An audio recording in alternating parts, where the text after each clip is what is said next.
जय हिंद दोस्तों, स्वागत है आपका smart study with Furqan YouTube channel में। आज हम लोग इस वीडियो में बात करने वाले हैं एसकेएमयू दुमका यूजी सेमेस्टर 1 सेशन होने वाला है यहाँ पर 22 से लेकर 26 वालों के लिए, 23 से लेकर 27 वालों के लिए और 24 से लेकर 28 वालों के लिए।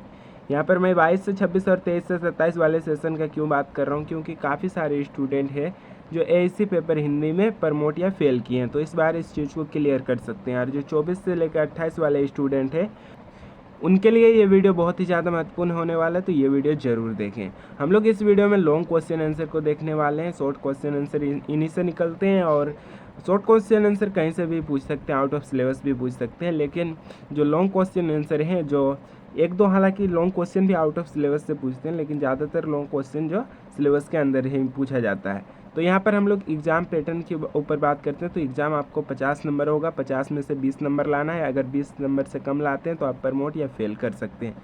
फिर से अगले साल इसी सेमेस्टर का एग्ज़ाम देना पड़ेगा, इसी सब्जेक्ट्स का एग्ज़ाम देना पड़ेगा। तो वो चीज़ क्लियर ध्यान में रखते हुए आप अच्छे ढंग से पढ़ेंगे। ठीक है, क्लियर समझ में आ गया।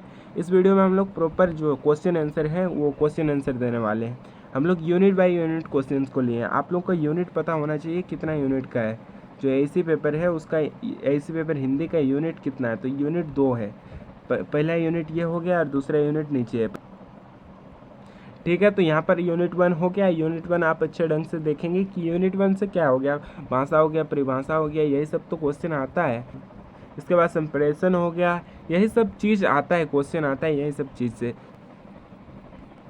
फिर हम लोग क्वेश्चन 1 देखते हैं। क्वेश्चन 1 में यह पूछा जा रहा है कि भाषा की परिभाषा क्या है, यानी जो भाषा है उसकी परिभाषा पूछा जा रहा है। जो हम लोग भाषा बोलते हैं, लैंग्वेज बोलते हैं, उसकी परिभाषा पूछा जा रहा है। ठीक है, इसके बाद पूछा जा रहा है कि भाषा की महत्व और विशेषताओं सहित विस्तार से वर्णन कीजिए। ठीक है, यानी विस्तार से समझाने के लिए बोल रहा है कि भाषा किसे कहते हैं, परिभाषा क्या है, ये सब चीज़ आप लोगों को विस्तार से समझाने के लिए बोला जा रहा है। ठीक है, फिर क्वेश्चन 2 देखते हैं। क्वेश्चन 2 में यहाँ पर पूछा जा रहा है कि भाषा के उद्भव और विकास की प्रक्रिया का वर्णन कीजिए। ये उद्भव क्या है हमको समझ में नहीं आ रहा है, आप अच्छे ढंग से पढ़ लीजिएगा इसको। ठीक है, कि उद्भव क्या चीज़ है, क्योंकि हम सेमेस्टर 1 में ये सब्जेक्ट्स पढ़े ही नहीं थे, बिल्कुल ऐसे ही जाके एग्ज़ाम दे दिए थे। तो अगर आप लोग पढ़ेंगे तो अच्छा रहेगा। हालांकि ऐसे ही जाके एग्ज़ाम दे देंगे तो फिर भी पास कर सकते हैं, पासिंग मार्क्स आ जाएगा। अगर आप पढ़ के जाएंगे तो और अच्छा मार्क्स आएगा। फिर क्वेश्चन 3 देखते हैं। क्वेश्चन 3 में यहाँ पर क्या पूछा जा रहा है कि भाषा के प्रमुख रूप कौन कौन से हैं। ठीक है, भाषा के प्रमुख रूप कौन कौन से हैं, उदाहरण सहित समझाइए। ये हालांकि 5 नंबर के लिए क्वेश्चन पूछा जाता है, आप लोग विस्तार से इसको समझा सकते हैं। ठीक है, फिर एक क्वेश्चन यहाँ से उठता है 1 नंबर के लिए, हालांकि ये क्वेश्चन आता है संप्रेषण क्या है, इसकी प्रक्रिया और उदाहरण सहित स्पष्ट कीजिए। ठीक है, ये क्वेश्चन हालांकि पूछा जा सकता है, आप पढ़ लीजिएगा तो आपके लिए बहुत ही अच्छा रहेगा। क्योंकि अगर एएससी पेपर हिंदी नहीं भी पढ़ते हैं ना और एग्ज़ाम देने चले जाते हैं तो हो जाएगा आपका। ठीक है, इसके बाद यूनिट 2 देखते हैं। यूनिट 2 में क्या क्या है। यूनिट 2 तो मेरे ख्याल से व्याकरण से सब कुछ है। तो व्याकरण अगर आप 7 या 5, 8 कोई सा भी क्लास में व्याकरण पढ़ें, हिंदी का व्याकरण पढ़ें तो ईजीली आपका हो जाएगा। ठीक है, इसमें ज़्यादा कुछ नहीं है। देखिए, कारक पूछा जा रहा है कि कारक किसे कहते हैं, इसके भेदों को विस्तृत व्याख्या कीजिए, यानी इसका कितना भेद है उसको विस्तार से व्याख्या करने के लिए बोला जा रहा है। ठीक है, पहले तो समझ लेते हैं कि कारक किसे कहते हैं, कारक के बारे में जानकारी होना चाहिए। अगर नहीं है तो ये नोट्स पढ़ लीजिए, ये क्वेश्चन आंसर पढ़ लीजिए, यहाँ से आप लोगों को प्रॉपर जानकारी मिल जाएगी। ठीक है, इसके बाद संधि। संधि से ये क्वेश्चन आया था अगले बार, मेरे ख्याल से मैं इस क्वेश्चन को अटेम्प्ट भी किया था कि संधि किसे कहते हैं और संधि के प्रकार के बारे में विवेचना करने के लिए बोला जा रहा है। तो ये सब क्वेश्चन एकदम इजीली है, आप 5, 7 या 8 क्लास में पढ़े होंगे तो ये सब का आप लोग आंसर आराम से दे सकते हैं। अगर नहीं पढ़े तो एक बार और पढ़ लीजिए यहाँ पर अच्छे ढंग से, क्योंकि हो सकता है ये सब क्वेश्चन एग्जाम में घुस आया। और हालांकि आउट ऑफ सिलेबस से भी क्वेश्चन आएगा, जो सिलेबस के बाहर से भी क्वेश्चन आता है हिंदी में, मैं खुद देखा हूँ। सिलेबस के बाहर से क्वेश्चन आता है हिंदी में, जैसे कोई भी चीज़ में निबंध लिखने के लिए बोला जाएगा और यहाँ इस निबंध का सिलेबस में ही नहीं है कि आप निबंध लिखेंगे।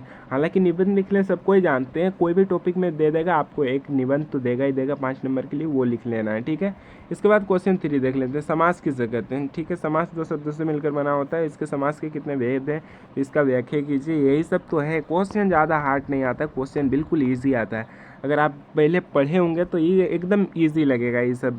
फिर पर्यायवाची शब्द आता है, पर्यायवाची शब्द जानवे करते हैं, नहीं जानते तो पढ़ लीजिए। फिर उदाहरण सहित इसको व्याख्या करने के लिए बोल रहा है पर्यायवाची शब्द को। ठीक है, यहाँ से आप लोग एकदम आसानी से पढ़ सकते हैं। जैसे जल को क्या कहते हैं, पानी कहते हैं, नीर कहते हैं, नीर होगा, यही सब तो होगा। ठीक है, ये सब एकदम ईजी क्वेश्चन है, ईजीली आ जाएगा। ठीक है, और सिलेबस के बाहर से मैं क्वेश्चन आएगा, मैं 2-3 बता रहा हूँ।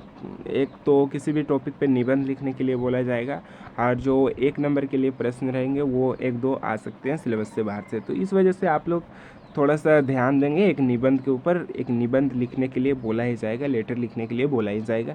तो आप एक निबंध कोई सा भी याद कर लीजिए, यहाँ पर आप खाली एग्ज़ाम में जाके टॉपिक चेंज कर दीजिएगा, जो टॉपिक में बोला जा रहा है एग्ज़ाम में उस टॉपिक में लिख दीजिएगा। ठीक है, क्लियर, समझ में आ गया।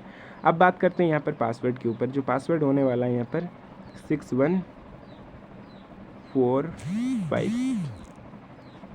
6145 यहाँ पर पासवर्ड होने वाला है 6145। ठीक है, क्लियर से दिख गया आप लोगों को, क्लियर समझ में आ गया सभी कुछ।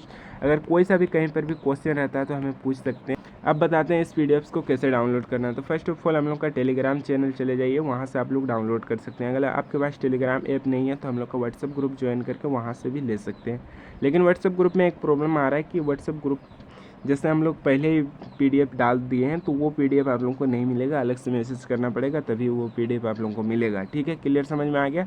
और इन दोनों का लिंक, जैसे टेलीग्राम का लिंक या व्हाट्सएप ग्रुप का लिंक, हम लोग नीचे डिस्क्रिप्शन में डाल देंगे, वहाँ से आप लोग डाउनलोड कर सकते हैं।